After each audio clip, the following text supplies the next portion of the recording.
আল্লাহ আপনি আমার বোন আসিয়াকে জান্নাতের পাখি বানায় দেন। আল্লাহ আসিয়া ও একটা শিশু, আল্লাহ নারী হয়ে উঠবার আগে, মেয়ে হয়ে উঠবার আগে আল্লাহ তার সাথে আল্লাহ আমরা নিজেরা পুরুষ এই পরিচয় দিতে আল্লাহ লজ্জা হয়।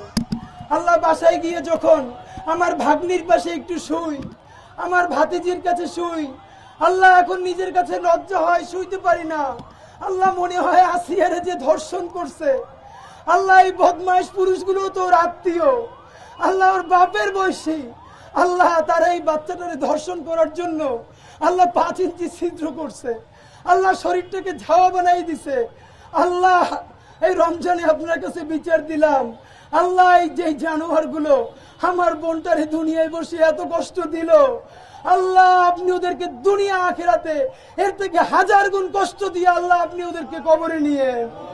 ইয়া আল্লাহ আমার বোন আসিয়ার বাপ মা কি নিয়ে বাঁচবে জানি না, আল্লাহ সন্তান যদি এমনিও মরে যায় এক অবস্থা, আল্লাহ আসিয়ার আব্বা আম্মা আল্লাহ দুনিয়ায় যতদিন বেঁচে থাকবে দেখবে, আল্লাহ তার মনে পড়বে তার বাচ্চাটার আল্লাহ ব্লেড দিয়ে কাইটে ছিদ্র করে ধর্ষণ করছে, আল্লাহ তার বাচ্চাটার মুখের দিকে তাকানো যায় না।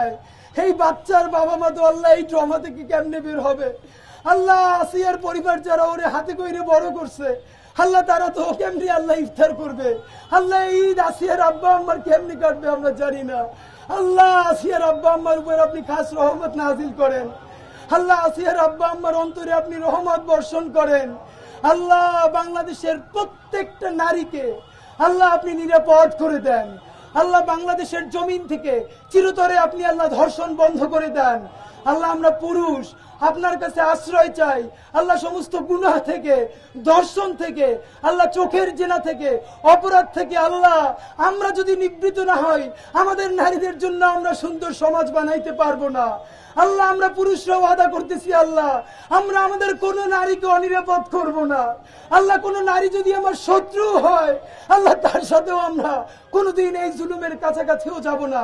আল্লাহ আমাকে আমার ভাইদেরকে আমাদের সন্তানদেরকে চিরতরে আল্লাহ সমস্ত ধর্ষক হওয়া থেকে তুমি আমাদেরকে বাঁচাও।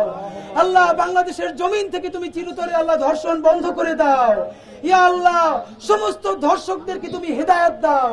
আল্লাহ যদি একান্ত হেদায়েত না থাকে আল্লাহ তুমি দুনিয়ায় আল্লাহ ওদেরকে ধ্বংস করে দাও। আল্লাহ সারা দুনিয়াটা নারীদের জন্য নিরাপদ করে দাও। আল্লাহ সারা দুনিয়াটা নারীদের জন্য নিরাপদ করে দাও। বাংলাদেশের জমিনটা নারীদের জন্য নিরাপদ করে দাও। আল্লাহ আমার বোন আসিয়াকে আল্লাহ জান্নাতের পাখি বানায় দাও। আল্লাহ আমার বোন তনু আল্লাহ ধর্ষিত হয়ে কবরে গেছে, আল্লাহ তনুকে তুমি জান্নাতের মেহমান বানায় দাও।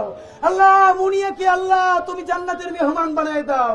নাম না জানা যত বোন আল্লাহ ধর্ষিত হয়ে কবরে গেছে আল্লাহ প্রত্যেককে তুমি শহীদি মর্যাদা দিয়ে দাও। রব্বানা তাকাব্বাল মিন্না ইন্নাকা আনতাস সামিউল আলিম ওয়া তুব আলাইনা ইন্নাকা আনতাত তাওয়াবুর রহিম। আলহামদুলিল্লাহি রাব্বিল আলামিন। আমরা এখনই জানাজা পড়ব, সবাই দাঁড়াই। ভাই পিছনে যান, এখান থেকে সামনে যান।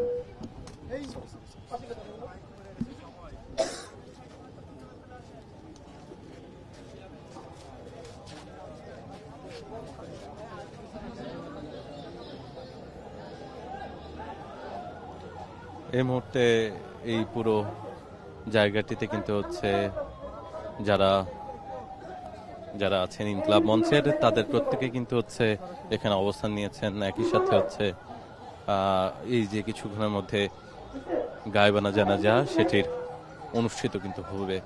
এছাড়াও কিন্তু বলা চলে যে পুরো যেই শাহবাগ জাদুঘরের সামনে সেই পুরো জায়গাতেই কিন্তু হচ্ছে এই মুহূর্তে অনেকটাই শোকের ছায়া নেমে এসেছে। কারণ আসিয়া শিশু যিনি কিনা হচ্ছে মাগুরাতে ধর্ষণের শিকার হয়েছেন, তার আত্মীয় তার কাছের মানুষদের দ্বারাই সেই তাদের হাতে ধর্ষিত হয়ে কিন্তু তিনি আজকে মারা যান, যার কারণে কিন্তু সবার মধ্যেই একটি শোকের ছায়া এখানে ইতিমধ্যে কিন্তু গায়বানা জানাজা শুরু হয়ে গেছে। আর সেই গায়বানা জানাজায় কিন্তু অনেকেই অংশ নিয়েছেন। আমরা চলে যাচ্ছি সেই গায়বানা জানা যায়।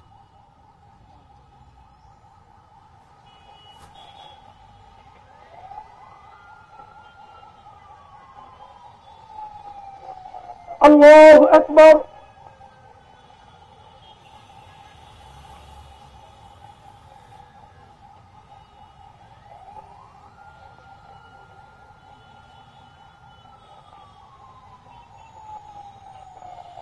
আল্লাহু আকবার। আসসালামু আলাইকুম ওয়া রাহমাতুল্লাহ। আসসালামু আলাইকুম ওয়া রাহমাতুল্লাহ। ধন্যবাদ সবাইকে। আপনারা ইফতারের পরে সবাই আবার এই যে ইতিমধ্যে কিন্তু গায়বানা জানাজাটি অনুষ্ঠিত হয়ে গেল এবং শাহবাগে জাদুঘরের সামনে এই গায়বানা জানাজাটি কিন্তু হচ্ছে অনুষ্ঠিত।